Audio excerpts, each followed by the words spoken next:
اس وقت امت مسلمہ بالعموم اور عالم اسلام کے چند ممالک بالخصوص فتنوں کی تاریک اور سیاہ رات کی لپیٹ میں ہیں۔ وہ فتنے جن کا ذکر قرآن میں بھی ہے، مختلف اینگل سے۔ فتنہ دلالت کے معنی میں بھی ہے، گمراہی کے معنی میں بھی ہے، کفر کے معنی میں بھی ہے، ابتلا آزمائش کے معنی میں بھی ہے، فسق کے معنی میں بھی ہے، مختلف معنی ہیں۔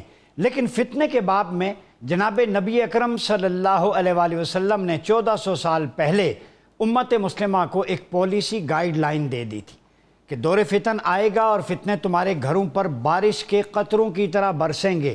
وہ تاریک فتنوں سے خبردار کیا تھا، اور حضور نے فرمایا لم یبقى من الدنیا الا بلاء و فتنہ۔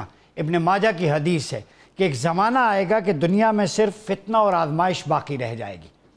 اور حضور علیہ السلام کی احادیث کا مطالعہ کریں تو جو فتنے ہیں ان میں ایک فتنہ طرز حکمرانی کا بھی ہے۔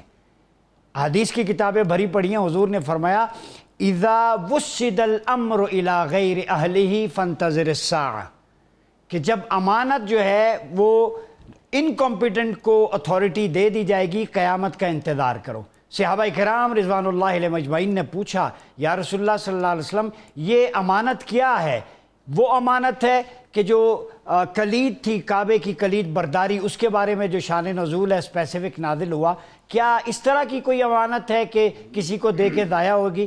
فرمایا نہیں، اذا وسد الامر الى غیر اہلی، جب امانت یعنی حکومت نااہل کو دی جائے، یعنی حکمران نکھٹو، انکمپیٹنٹ، نااہل اور رذیل اور کمینے بن جائیں، کسی قوم کا سردار اس کا سب سے گھٹیا شخص بن جائے، تو قیامت کا انتظار کرو۔ تو پھر ہمیں کہنا پڑتا ہے یہ گھڑی محشر کی ہے، ہم عرصہ محشر میں ہیں۔ انٹرنیشنل کانٹیکسٹ میں دیکھیں تو آج ہم ڈپلومیسی باقی چیزوں کی بات کرتے ہیں، کریم آقا نے 1400 سال پہلے خبردار کر دیا تھا اذا فسد اہل الشام فلا خیر فیکم، جب شام میں فتنہ و فساد بپا ہو جائے تو امت سے خیر جاتی رہے گی۔ شام حضور کے دور کا شام آج کا سیریا نہیں ہے، اس وقت کا شام، اس میں لبنان، فلسطین، اسکلان، غزہ، پورا بلاد عرب شامل تھا۔ تو اس شام کی بات کی، جب اس میں خرابی آ جائے تو امت اپنی صفوں کو درست کر لے۔ آج امت مسلمہ دنیا کے 80% منرلز، نیچرل ریسورسز اور 60% ریزروائرز ہونے کے باوجود تعلیم میں، ٹیکنالوجی میں، لیڈرشپ میں انحطاط و زوال کا شکار کیوں ہے؟